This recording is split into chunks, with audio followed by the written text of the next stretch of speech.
Dieu vous bénisse tous. Asseyez-vous, je vous en prie. C'est avec joie que je salue chaque frère et chaque sœur dans le nom précieux de Jésus-Christ. C'est pour nous une grande joie de revoir notre frère Clément. Il était absent dimanche passé, le démon l'avait attaqué, mais Jésus-Christ est toujours vainqueur. Il est guéri, il est parmi nous aujourd'hui. Que Dieu te bénisse, mon frère. Amen. J'ai quelque chose à prêcher aux jeunes. Je demande aux parents qui ont des jeunes de les emmener dimanche prochain. Je vais utiliser les premières 20 minutes ou 30 minutes pour les jeunes et après je vais continuer pour tout le monde. Dieu a mis ça sur mon cœur, étant donné que je vois beaucoup de jeunes parmi nous. Ils ont besoin d'être fortifiés par Christ, parce que vous savez que les jeunes sont beaucoup plus attaqués par les démons que les adultes, tout comme les sœurs sont l'objet d'attaque des démons aussi, plus que les hommes. Alors, par amour, nous devons les aider à voir plus clair dans les Écritures qu'est-ce que Dieu dit d'eux. Que Dieu vous bénisse. Amen. Je vous invite à vous lever pour la lecture de la parole. Nous lirons aujourd'hui dans Apocalypse,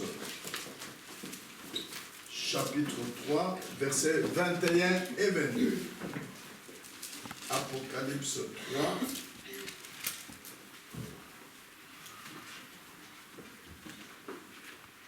versets 21 et 22. C'est dans le message à l'église de Laodicée. Dieu dit ceci à l'église de Laodicée, qui est notre église du 7e âge. Celui qui vaincra, je le ferai asseoir avec moi sur mon trône, comme moi j'ai vaincu et me suis assis avec mon Père sur son trône. Que celui qui a des oreilles entende ce que l'Esprit dit aux églises. Amen. Amen. Que Dieu ajoute ses bénédictions à la lecture de sa parole. Amen. Amen. Asseyez-vous, je vous en prie. Nous venons de lire dans Apocalypse 3, 21. Celui qui vaincra, pas ceux à pour vaincre, c'est un à un. C'est une expérience personnelle. Celui au singulier qui vaincra, je le ferai asseoir avec moi sur mon trône, comme moi j'ai vaincu et me suis assis avec mon Père sur son trône. C'est pourquoi le titre de mon sujet aujourd'hui c'est « Comment puis-je vaincre ?» C'est la suite de la prédication du dimanche passé qui avait le même titre. On ne fait que continuer. C'est le même sujet. Il est très grand. Alors aujourd'hui, on va continuer. Par la grâce de Dieu, on peut finir. Si on ne finit pas, on va continuer encore dimanche prochain. J'ai choisi ce sujet parce que nous vivons un temps où nous ne devrions jamais laisser s'éteindre l'esprit de réveil. Nous devons rester dans cet esprit et le vivre constamment chaque jour. Nous ne devons jamais laisser ce réveil mourir en nous. Non, mon frère, non, ma soeur. Écoutez ce que je lis dans le message, comment puis-je vaincre? Du paragraphe 37 jusqu'au paragraphe 40. Maintenant, nous allons parler de cette victoire. Vous connaissez bien sûr le sens du mot vaincre. Il faut qu'il y ait quelque chose à vaincre. Amen. Quelque chose avec laquelle vous combattez. Cet âge de l'Église auquel le Saint-Esprit s'adressait, c'est l'âge de l'Odyssée qui est notre âge. Avait besoin d'une réprimande. Ah! Vous avez aussi besoin d'une réprimande. N'est-ce pas? Amen. La Odyssée avait besoin d'être réprimandée Parce que, en ce qui concerne Christ, la différence était que dans cet âge, Christ avait été mis dehors. Ah, demande-toi, mon frère, ma soeur, si Christ est le bienvenu chez toi. Ah, ne vous contentez pas d'être présent dans l'assemblée, mais dans le côté spirituel, où est Christ? C'est ça. Il avait été mis dehors et qu'il essayait de rentrer. C'est cela l'amour. Christ nous aime. Il a été mis dehors, mais il veut rentrer.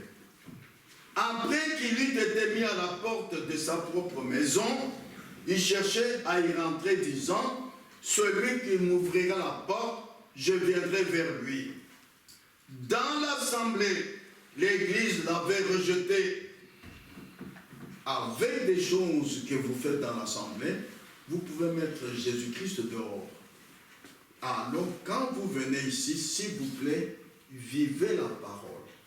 Obéissez à ce qui vous est prêché. Obéissez à tout ce que le prophète de notre temps a dit. Alors, nous ne mettrons pas Christ dehors. N'est-ce pas? Son appel ne s'adresse pas à l'Église tout entière, mais à celui qui vaincra. Vous voyez, non pas à toute l'Église, non pas au corps de l'Église, mais à un individu, à une personne, celui qui vaincra. L'individu qui vaincra, c'est peut-être toi mon frère, c'est peut-être toi ma soeur. C'est une expérience personnelle. Nous voyons que cela est pour l'âge de la Odyssée. Et nous savons que cet âge a besoin d'une sérieuse réprimande de la part de Dieu. Il a besoin d'une sévère réprimande. Et quand notre clergé devient si mou, inconsistant, comme un vieux grand-père avec ses petits-enfants, approuvant tout ce qu'ils font, on a tellement dit et redit que Dieu était bon. Oui, vous entendez les incroyants dire, il y a un adage maintenant, il y a un langage qui est très courant. Qu'est-ce que je fais au bon Dieu? Mais il est bon. Ah, mais les gens oublient qu'il est le Dieu de bonté et le Dieu de justice.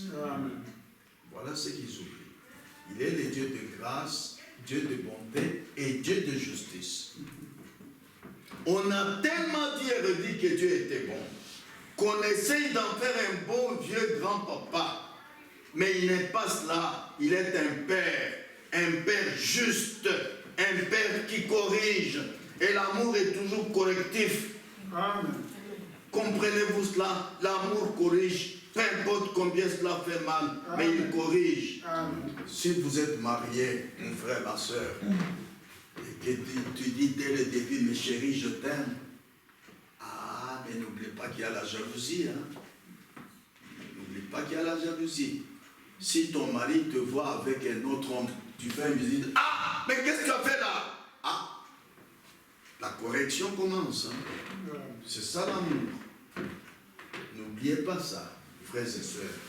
Jésus a dit, dans Matthieu 24, verset 37, ce qui arriva du temps de Noé arrivera de même à l'avènement du Fils de l'homme. À l'avènement du Fils de l'homme, c'est dans ce temps-ci. Maintenant, écoutez, frères et sœurs. Je lis encore au paragraphe 44, toujours dans Comment puis-je vaincre, et nous continuons. Nous connaissons l'âge dans lequel nous vivons. Moi, votre frère, j'étais jeune comme vous. Quand j'étais à l'école primaire, je ne voyais pas les choses que je vois aujourd'hui.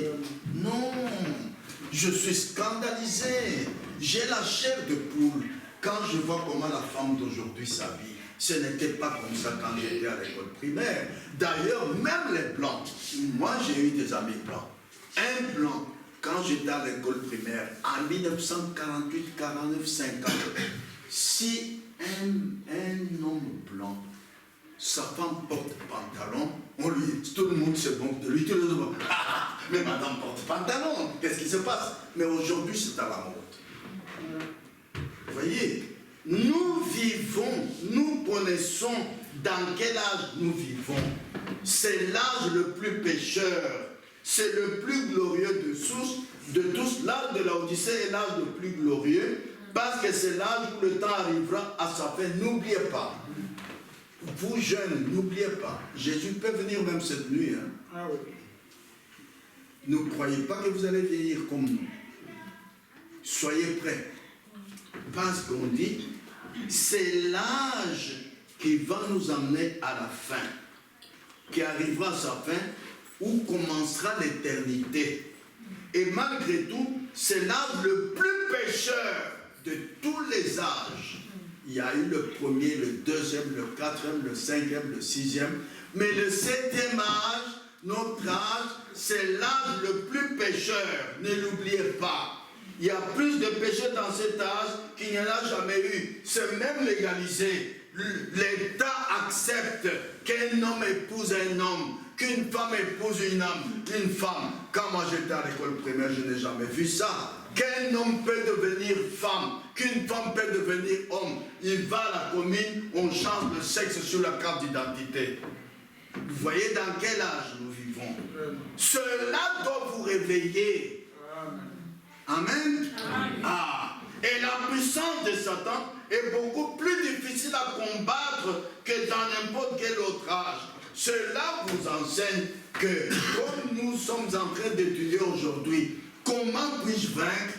De toi-même, tu ne pourras jamais vaincre Satan. Jésus a dit dans Jean 15, verset 5, sans moi, vous ne pouvez rien faire. Sans Christ, sans l'Esprit de Christ, tu ne peux pas vaincre Satan. Sachez-le, mon frère, ma soeur. Amen. Ah, il y a plus de péchés dans cet âge qu'il n'y en a jamais eu. C'est ce qui arriva du temps de Noé. Jésus a dit, ce qui arriva du temps de Noé arrivera de même à l'avènement du Fils de l'homme. C'est l'une des choses qui était arrivée du temps de Noé qui arrive fatalement dans cet âge-ci. C'est l'âge le plus pécheur. Nous lisons dans Genèse chapitre 6, verset 5, qui nous confirme cela. Je lis. L'Éternel vit que la méchanceté des hommes était grande sur la terre et que toutes les pensées de leur cœur se portaient chaque jour uniquement vers le mal. Ah. Le temps de Noé, c'était le temps le plus pécheur. Frères et sœurs, ne l'oubliez pas. Mais Dieu est juste. On a tellement dit et redit, comme je voulais, que Dieu était bon. Mais c'est le Dieu de justice. Regardez, quand le temps de Noé était le temps le plus pécheur, qu'est-ce que Dieu a fait? Quand les gens, avant le déluge, vivaient si méchamment, étaient si pécheurs, Dieu ne pouvait pas regarder cela sans les punir et rester juste. Il est le Dieu de justice. Regardez qu'est-ce qu'il fait, le Dieu de justice.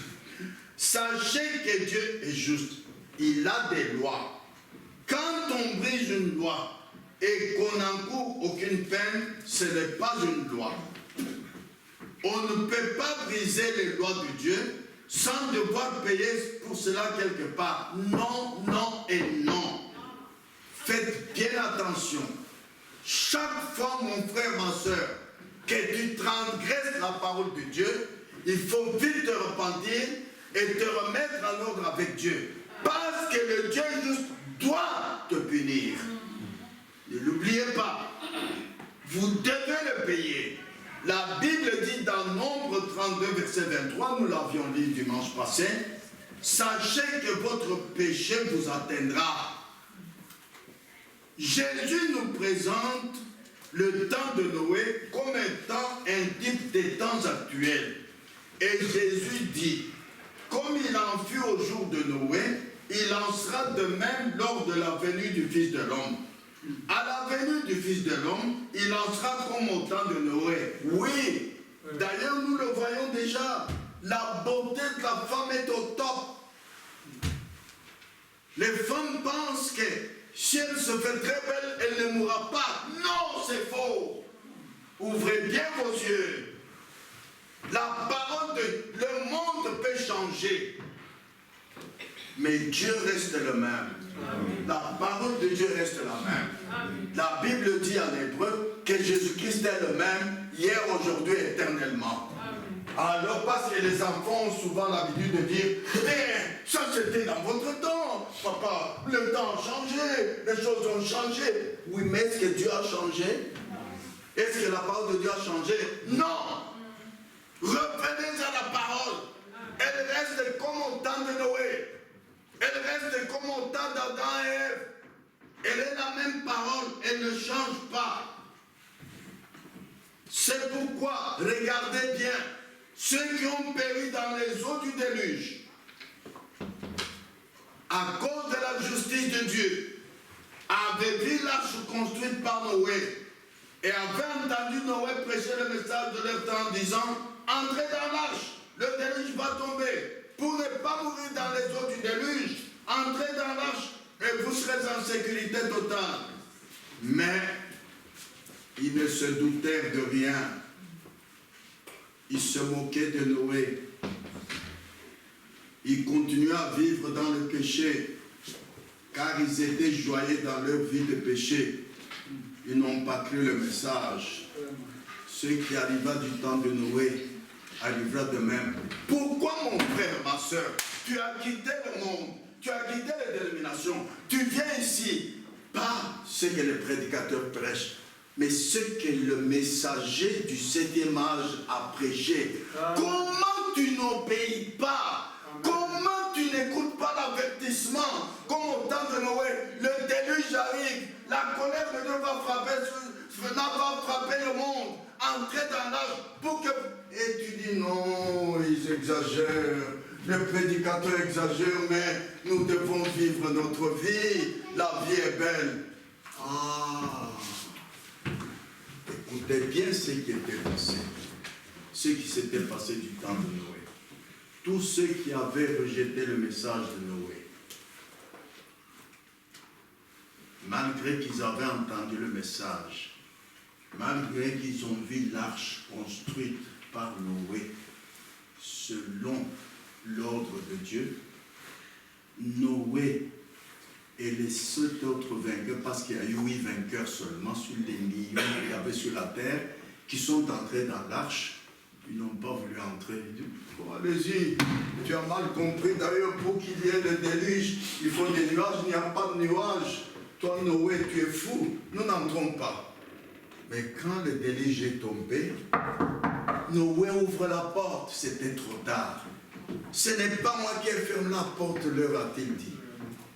Et ils ont tous péri dans les eaux du déluge. Vous voyez, frères et sœurs, vous avez entendu le message de votre temps, ce n'est pas tout. Vivez le message, parce que tout dépend de votre foi. Ceux qui avaient entendu le message et qui n'ont pas obéi au message, qui n'ont pas cru le message, ils ont tous péri dans les eaux du déluge. La Bible dit, dans Hébreux 4, verset 2, nous pouvons lire, Hébreux chapitre 4, verset 2. Que dit l'Écriture? Je lis. Car cette bonne nouvelle nous a été annoncée aussi bien qu'à eux, mais la parole qui leur fut annoncée ne leur servit de rien, parce qu'elle ne trouva pas de la foi chez ceux qui l'entendirent. Ne vous contentez pas de dire, mais j'ai quitté le monde, j'ai quitté les dénominations, j'écoute le message, qu'est-ce qu'ils me veulent encore? Pourquoi est-ce que le Saint-Esprit a été donné? Continuez. Car cette bonne nouvelle, ce message du temps de la fin, cet avertissement que la colère de Dieu va frapper toute la terre, nous a été annoncé à nous qui avons cru le message et obéi au message, aussi bien qu'à ceux qui n'ont pas cru le message, mais qui peuvent être ici. Tous nous avons entendu. Mais à ceux qui ont entendu le message et qui n'ont pas cru le message, qui n'ont pas obéi au message, ils continuent à vivre la vie mondaine. La parole qui leur a été annoncée ne leur servit de rien. Retenez cela. Le message que tu entends ne t'a servi de rien. Quand la grande tribulation sera là, tu vas pleurer. Mais les gens te... Mais n'est-ce pas toi, tu as pris un ami, comment tu es avec nous? Tu ne sauras même plus répondre. Tu allais à l'église chaque jour, mais maintenant comment tu pleures avec nous? Tu ne sauras pas répondre. Pensez-y. Le message que tu as entendu ne te servira de rien. Tu vas pleurer comme les païens, comme les incroyants, comme les prostituées. Tu vas pleurer avec eux. Parce que le message que tu as entendu n'a pas trouvé de la foi chez ceux qui l'entendirent. Nous lisons Hébreux chapitre 11, verset 6. La Bible nous dit ceci. Je lis Hébreux 11, verset 6.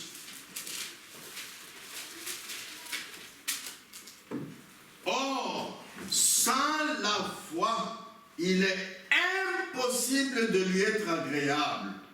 Car il faut que celui qui s'approche de Dieu croie que Dieu existe et qu'il est le rémunérateur de ceux qui le cherchent. Amen. Sans la foi, peu importe combien d'années tu as écouté le message, peu importe combien de veillées de prière tu as faites, sans la foi sans la foi au message que tu as entendu, il est impossible d'être agréable à Dieu.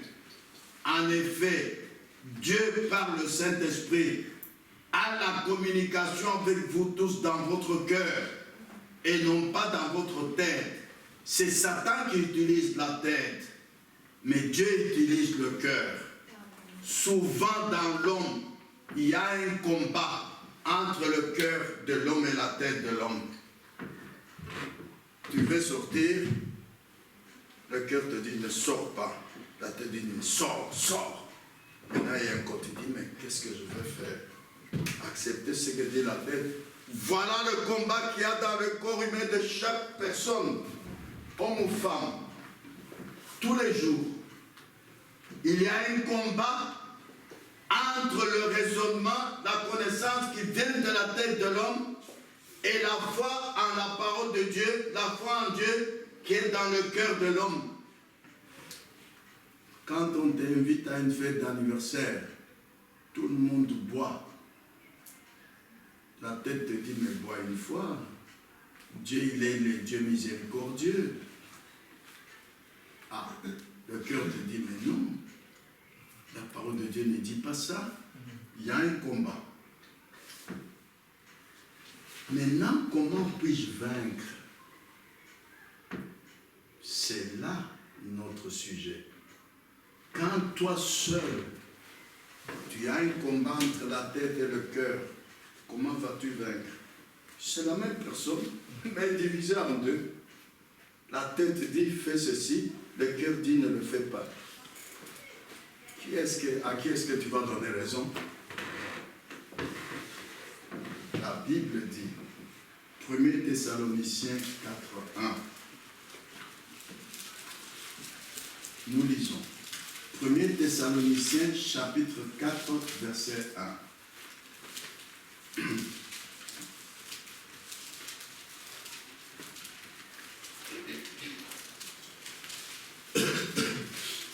1 Thessaloniciens, mon frère Jamal, si tu as... Ah voilà, j'ai trouvé.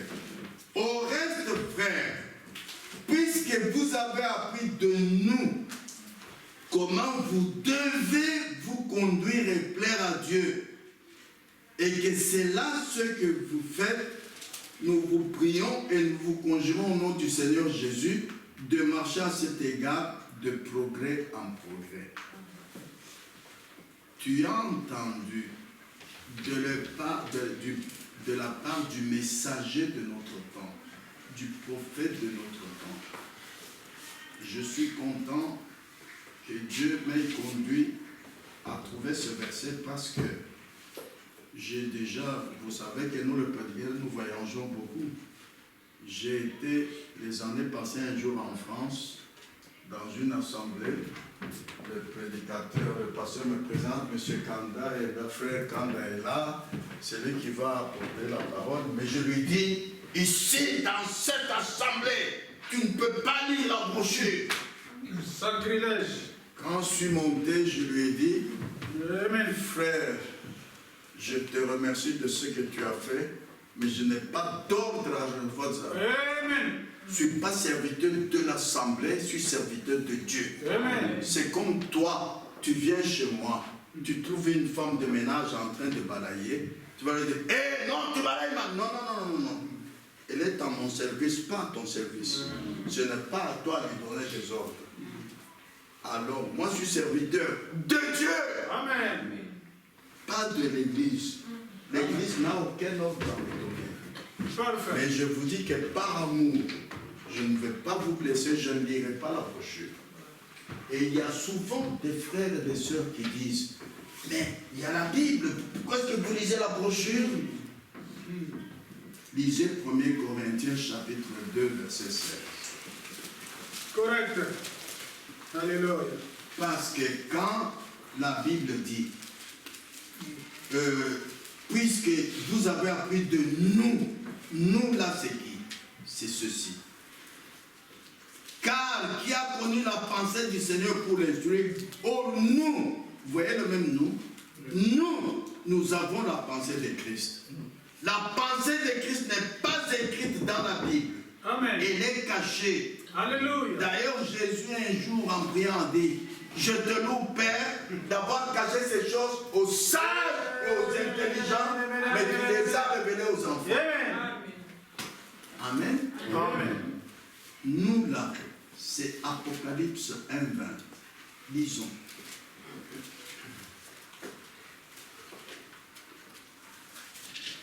Le mystère de cette étoile que tu as vu dans la même droite et de cette chandelier d'or, de cette étoile sont des anges de cette église.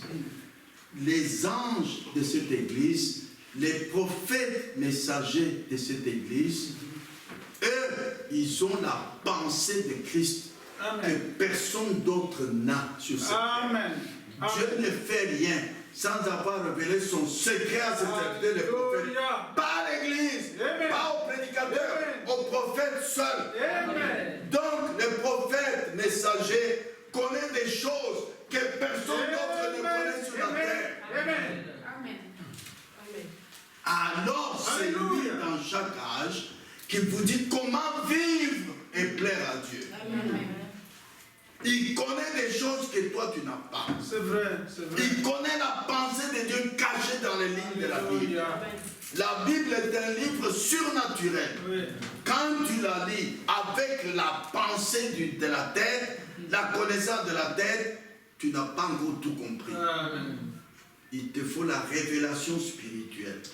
C'est pourquoi, pour vaincre, tu dois vivre selon ce que le prophète messager de ton temps a dit. Amen. Quand les gens du temps de Noé, même ceux qui allaient dans les églises, mais n'ont pas écouté le message prêché par Noé, Alléluia. ils ont péri dans les eaux du déluge. Amen. Ils n'ont pas vaincu. Oui. Amen. Amen. Ah. Je vais vous lire maintenant dans le message « Comment puis-je vaincre » au paragraphe 72. Nous lisons ceci. Ce que vous devez vaincre, c'est vous-même. Amen. Vos idées, ce qui vient de vous, et vous abandonner à lui. Parce qu'il a dit, sans moi, vous ne pouvez rien faire. Sans Christ, tu ne vaincras pas. Mais tu dois d'abord te vaincre toi-même, vaincre tes idées, vaincre ton raisonnement, croire, obéir au message du prophète de votre temps, n'est-ce pas? et vous abandonnez à Christ. Alors vous devez connaître Dieu. Parce que Jésus a dit en Jean 17,3, la vie éternelle, c'est qu'ils te connaissent, toi le seul vrai Dieu et Jésus-Christ que tu as envoyé.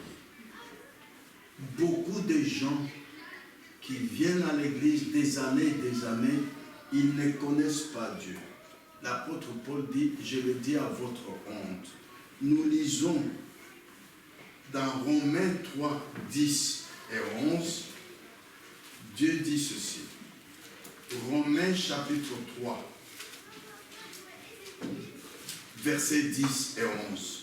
Selon qu'il est écrit, il n'y a point de juste, pas même un seul. Nul n'est intelligent, nul ne cherche Dieu. Tous sont égarés, tous sont pervertis. Ah! Tous sont pervertis car ils écoutent les esprits séducteurs qui transmettent la parole originelle pervertie. Il y a des apôtres, il y a des faux apôtres.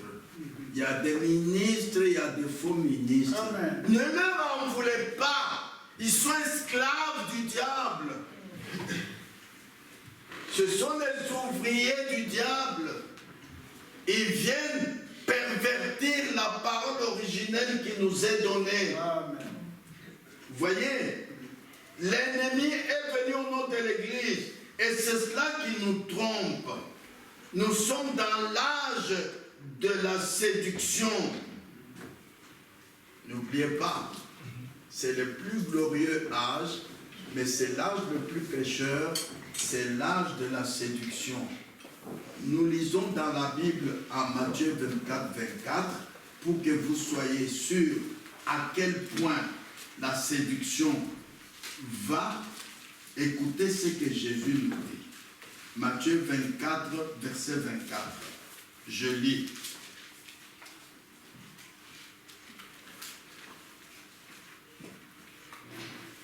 Car il s'élèvera de faux Christ et de faux prophètes. Ils feront de grands prodiges et des miracles, au point de séduire, s'il était possible, même les élus. Mais les élus sont protégés par Christ. Sinon, Satan veut séduire même les élus. Vous voyez à quelle hauteur est la séduction. C'est pourquoi quand vous entendez la parole de Dieu, faites attention de la bouche de qui vous l'entendez. La Bible dit, examinez toutes choses, retenez ce qui est bon. Parce que quand nous avons lu dans la parole, ce n'est pas ceux qui vaincront, c'est celui. C'est toi ma soeur, c'est toi mon frère, seul. Il s'agit de ton expérience personnelle avec Dieu. Il te faut chercher Dieu. Ah! Pourquoi? Car vous ne pouvez rien comprendre parfaitement sans en avoir palpé la réalité. Sans avoir fait l'expérience à ce que tu as entendu, tu n'as pas encore compris. Tu as toujours entendu que Dieu guérit, n'est-ce pas? Mais attends que tu tombes malade, on verra si tu auras la guérison. Il te faut palper une réalité. Amen. Ainsi, pour connaître Dieu, tu ne dois pas voir un Dieu historique. Tu entends Dieu, Dieu, Dieu, Dieu, Dieu. Qu'a-t-il déjà fait pour toi? T'as-tu déjà parlé? As-tu déjà entendu sa voix? Alors, maintenant, il faut le chercher pour que tu sois convaincu que voilà, ah, Dieu m'a parlé aujourd'hui. Ah, voilà. Là, tu as cherché Dieu. Tu as palpé la réalité parce que tu as fait une expérience personnelle avec Dieu. Tu n'as pas un Dieu historique. Dieu est un Dieu vivant. Amen. Qui agit, qui parle. Ce qui arriva du temps de Noé arrivera de même en ce temps-ci. Regardez comment était Noé. Avant d'entrer dans l'arche, nous lisons dans Genèse 6, versets 8 et 9. Et cela doit arriver aussi. Genèse 6, versets 8 et 9. Nous avons lu au verset 5 que l'Éternel vit que la méchanceté des hommes était grande sur la terre et que toutes les pensées de leur cœur se portaient chaque jour uniquement vers le mal. Maintenant, verset 8. Mais Noé trouva grâce aux yeux de l'Éternel. Pourquoi? Voici la postérité de Noé. Noé était un homme juste, intègre dans son temps. Noé marchait avec Dieu. Celui qui cherche Dieu et le trouve, il marche avec Dieu. Aujourd'hui, un homme qui marche avec Dieu agira comme Jésus. Car Jésus a dit dans Jean 14, 12, celui qui croit en moi fera aussi les œuvres que je fais. Et en Jean 10, 30, Jésus montre qui il est pour montrer qu'il marchait avec le Père. Il dit, le Père et moi, nous sommes un. Et en Jean 17, il prie, il dit, Père, qu'il soit un, comme toi et moi, nous sommes un. Ah, il vous faut palper la réalité, même pour votre ennemi Satan, même pour Dieu. Beaucoup de gens disent, mais d'ailleurs, à mon arrivée ici à Bruxelles, j'ai vu un blanc qui m'a dit, Dieu n'existe pas. Je lui ai dit, oui, alors le roi, votre roi des Belges n'existe pas. Il dit, pourquoi? Parce que je ne l'ai jamais vu. Ça fait 2 ans que je suis à Bruxelles, je ne l'ai jamais vu, même passer sur la route. Il dit non, il suffit d'aller chez lui pour le voir. Il dit, ah, il suffit d'aller aussi à l'église pour voir Dieu. Parce qu'il a dit, là où 2 ou 3 sont assemblés à mon nom, je suis parmi eux. Tu es sûr? Mais je l'ai amené à l'assemblée, ce blanc-là. Il a été convaincu. Voyez. Donc, vous devez expérimenter quelque chose pour le comprendre. Quand on te dit que Dieu n'existe pas, tu dois le chercher. Quand il te parle, tu reviens dire, tu as dit que Dieu n'existe pas, il m'a parlé. Maintenant, il y en a qui disent que les démons n'existent pas. Je veux vous lire dans la brochure Le Combat. Voilà, au paragraphe 14.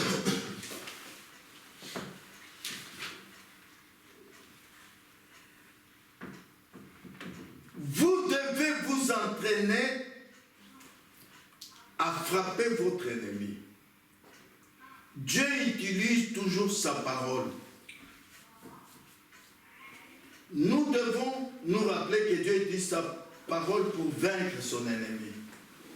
Au paragraphe 12, on dit ceci. Les gens ne croient pas aux démons de nos jours. Mais ce qui compte, à mon avis, c'est bien de connaître votre ennemi. Connaître votre ennemi et vous entraîner pour le combat que vous aurez quand vous le rencontrerez. Car vous allez certainement le rencontrer. Amen. Mais, moi, ça m'est déjà arrivé, en tant que croyant. Comment telle mauvaise chose, je ne veux pas le faire, mais j'arrive pas à me dominer moi-même pour ne pas faire cette chose-là. Alors là, je dis, bon, je vais m'entraîner. Je vais prier. Je prie, ça n'a pas marché. Je vais prier toute la nuit. Ça ne marche pas. Je m'entraîne. Je m'entraîne. Parce que si vous entendez seulement démon, démon à la bouche, le jour qu'il va vous attaquer, vous allez pleurer.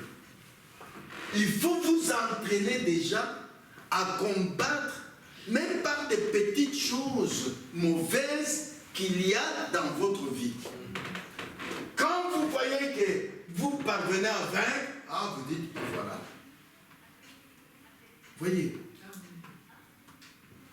comment est-ce que beaucoup de croyants, quand ils vont dans des fêtes avec les incroyants, c'est que la Bible lui dit de ne pas faire, on le convainc de le faire et il le fait. Vraiment. N'est-ce pas? Vous le trouvez en train de boire la bière Il dit non, mais j'ai bu un peu seulement. Ah, pour Dieu, il y a le petit péché, le grand péché. Non. Vous avez commis l'iniquité. Amen. Parce qu'il ne s'entraîne pas à combattre l'ennemi Satan. Il ne s'entraîne pas à chercher Dieu. Parce que Jésus a bien dit, sans moi, vous ne pouvez rien faire. Maintenant, comment chercher Dieu et le trouver? Nous trouvons que avant que les gens commencent à avoir besoin de Dieu pour le chercher, ils doivent avoir soif de Dieu. Si vous avez une maladie qui a duré dans votre corps 10 ans, et bien dites, eh ben, comme Dieu guérit, je vais chercher Dieu. On verra si cette maladie va rester sur moi ou pas. Alors à ce moment-là, vous avez soif de Dieu. Parce qu'il doit vaincre la maladie qui est sur vous. David dit dans Psaume 42, versets 2 et 3. Psaume 42.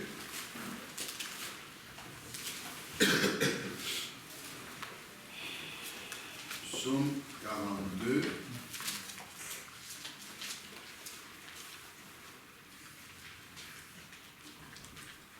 Mon frère Jean-Marie, si tu as trouvé avant moi, tu peux lire. 42 combien? 42, versets 2 et 3. Comme une biche soupire après les courants d'eau, ainsi mon âme soupire après toi, ô Dieu. Mon âme a soif de toi, du Dieu vivant. Quand j'irai, quand irai-je et paraîtrai-je devant la face de Dieu? Il faut qu'à un moment donné, tu entends parler de Dieu, Dieu, Dieu. On te dit que Dieu guérit, Dieu est le Tout-Puissant. Il faut te dire, mais j'ai trop entendu les prédications sur Dieu, mais je vais quand même le chercher. J'ai soif de Dieu. J'ai besoin de Dieu. Voilà quelque chose qui doit arriver dans votre cœur. Mon âme a soif de Dieu. Ce n'est pas la tête. C'est le cœur. Il faut que tu arrives à avoir soif de Dieu. Parce que Jésus a dit, en Matthieu chapitre 5, verset 6,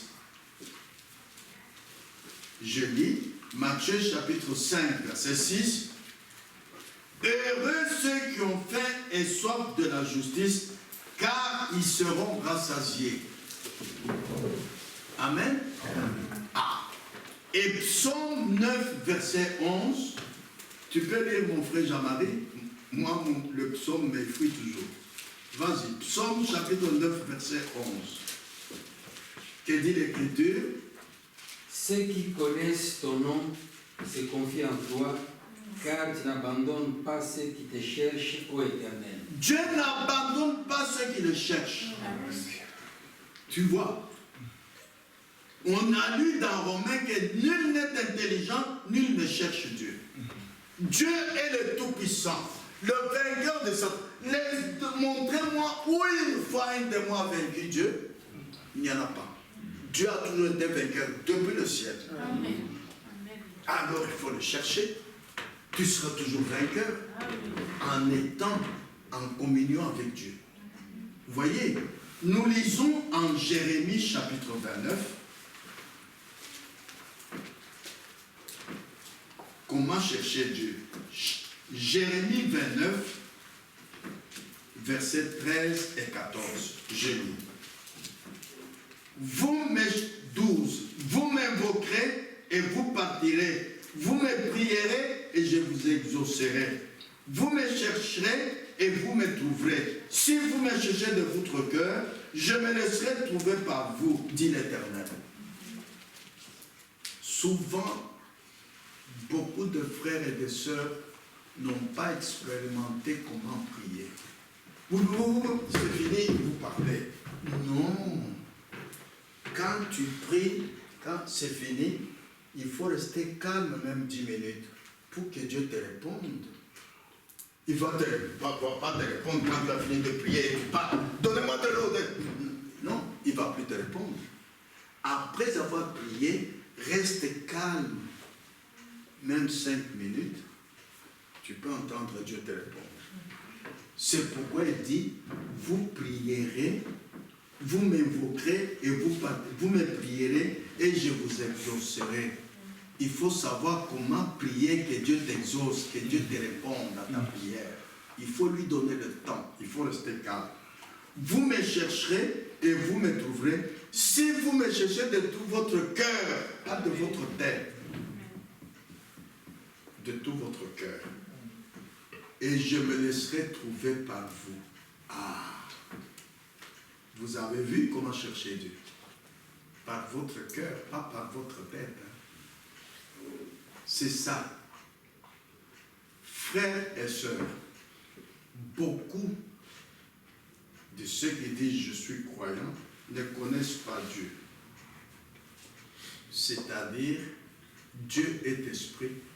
Ils ne connaissent pas les choses de l'esprit. Ils connaissent seulement les choses naturelles.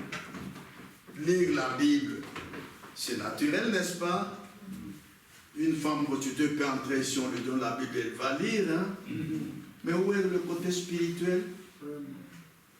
Voilà le problème dans nos églises. Maintenant, écoutez ce qui est arrivé à Jérusalem.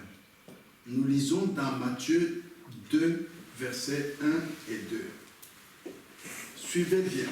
Nous voulons maintenant découvrir qu'est-ce qui arrive, que les croyants des années, ils vont dans l'église, ils sont seulement du côté charnel et ils ne se penchent pas du côté spirituel. Matthieu 2, versets 1 et 2. Jésus étant né à Bethléem, en Judée, au temps du roi Hérode, voici des mages d'Orient arrivèrent à Jérusalem et dirent, où est le roi des Juifs qui vient de naître? Car nous avons vu son étoile en Orient et nous sommes venus pour l'adorer. Ah! Lorsque les trois mages sont arrivés à Jérusalem, ils suivaient l'étoile